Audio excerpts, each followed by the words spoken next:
بسم اللہ الرحمن الرحیم۔ ناظرین السلام علیکم۔ ناظرین، اتحاد اور اتفاق پر اسلام میں بہت زیادہ زور دیا گیا ہے کہ مسلمان ایک مرکز کے ساتھ جڑ کر رہیں۔ جب تک مسلمان ایک مرکز کے ساتھ جڑے رہے، مسلمانوں کو دنیا کے اندر کامیابیاں ملتی رہیں اور مسلمان ہر اعتبار سے طاقتور رہے، محفوظ رہے۔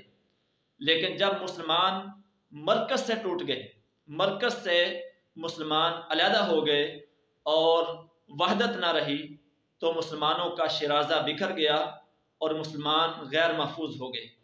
اقبال نے اسی کی طرف اشارہ کرتے ہوئے کہا تھا، پیوستہ رہ شجر سے امید بہار رکھ، ملت سے اپنا رابطہ تو استوار رکھ، پیوستہ رہ شجر سے امید بہار رکھ۔ تو ناظرین، یہ مرکز کے ساتھ جڑ کر رہنا بہت ضروری ہے، کیونکہ جیسے کہتے ہیں کہ ایک اکیلا اور دو 11 کے برابر ہوتے ہیں۔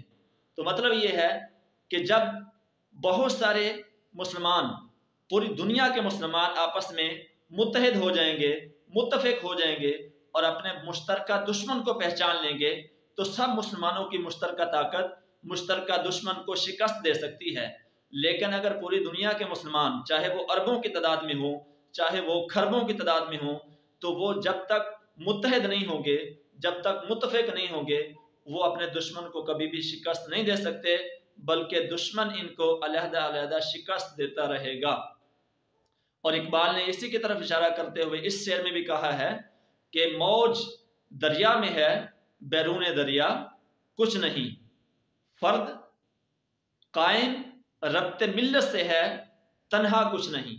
موج دریا میں ہے، بیرون دریا کچھ نہیں۔ ناظرین، آج جتنی اتحاد کی ضرورت ہے، اتنی پہلے کبھی نہیں تھی۔ پہلے مسلمان اسی لیے دنیا میں طاقتور تھے کہ ان کا ایک مرکز تھا، مرکزیت قائم تھی، اور مرکز ایک سائبان کی طرح تھا، چاہے وہ خلافت راشدہ کی شکل میں ہو، چاہے وہ خلافت بنو امیہ کی شکل میں ہو، چاہے وہ بنو عباس کی شکل میں ہو، چاہے خلافت عثمانیہ کی شکل میں ہو، چاہے جتنی بھی خلافت کی شکلیں گزری ہیں ان کی شکل میں ہو، مسلمان طاقت میں تھے۔ لیکن مسلمانوں کا جو مشترکہ دشمن ہے، اس نے مسلمانوں کی مرکزیت کو ختم کیا ہے۔ مسلمانوں کی جب مرکزیت ختم ہو گئی تو مسلمان، ایک ملک کا مسلمان دوسرے ملک کی مدد نہیں کر سکتا، اور پوری دنیا کے اندر جہاں کہیں کفر کا دل چاہتا ہے، مسلمانوں کو وہ نقصان پہنچاتے ہیں، مسلمانوں کا مال چھینتے ہیں، ان کی عزت چھینتے ہیں، اور ان کو جس طرح سے دل چاہتا ہے نقصان پہنچاتے ہیں۔ اور دوسرے خطے کے مسلمان صرف ان کا دل کے زبان کے ساتھ ان کا احساس کرتے ہیں، دل کے ساتھ احساس کر سکتے ہیں، لیکن طاقت کے ساتھ ان کی مدد نہیں کر سکتے، ان کے غموں کا مداوع نہیں کر سکتے۔ آج مسلمانوں کو دوبارہ جو ہے وہ ایک پرچم کے نیچے جمع ہونے کی ضرورت ہے، ایک شخصیت کے نیچے نہیں بلکہ ایک پرچم کے نیچے جمع ہونے کی ضرورت ہے۔ آج اگرچہ کوئی اتنی طاقتور شخصیت نہیں ہے مسلمانوں کے پاس کہ جو مسلمانوں کو ایک پرچم کے نیچے جمع کر سکے، لیکن مختلف خطوں کی اگر شخصیات کو دیکھا جائے تو جیسے کہتے ہیں کہ ایک بہت بڑا بلب جتنی روشنی کرتا ہے، اگر 10 بلب لگائے جائیں وہ اتنی ہی روشنی کر دیں تو تب بھی کام چل جاتا ہے۔ تو مسلمانوں کے جتنے بھی بڑے لیڈر ہیں، بڑے لوگ ہیں، ان کو مسلمانوں کے اتحاد کے بارے میں سوچنا چاہیے، اور یہی ہماری طاقت ہے۔ ہمارا دشمن مشترکہ ہے، ہمارا دشمن ایک جھنڈے تلے کھڑا ہے۔ وہ جیسا کہ کسی شاعر نے کہا ہے کہ سینکڑوں خدا ہیں جن کے ایک جگہ کھڑے ہیں، اور ایک خدا والے سارے بکھرے ہوئے پڑے ہیں۔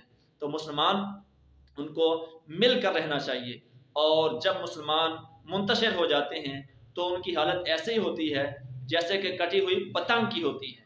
کٹی ہوئی پتنگ، جب تک وہ پتنگ اپنے مرکز کے ساتھ قائم رہتی ہے، یعنی دھاگا جو ہے جو اس کی ڈوری ہلا رہا ہے اس کے ساتھ قائم رہتی ہے، تو اس وقت تک وہ اڑتی رہتی ہے، اس اڑانے والے کی مرضی کے ساتھ اڑتی رہتی ہے۔ لیکن جب اس کا دھاگا ٹوٹتا ہے تو اس کو لوٹنے کے لیے اور اس کو پکڑنے کے لیے کئی لوگ، بیسیوں لوگ جھپٹ پڑتے ہیں۔ یہی حال اس وقت مسلمانوں کا ہے کہ جیسے جنگل میں اکیلی بکری رہ گئی ہو اور اس کے ارد گرد سے اس کو بھیڑیے جو ہیں وہ چیرنے پھاڑنے کے لیے تیار کھڑے ہوں۔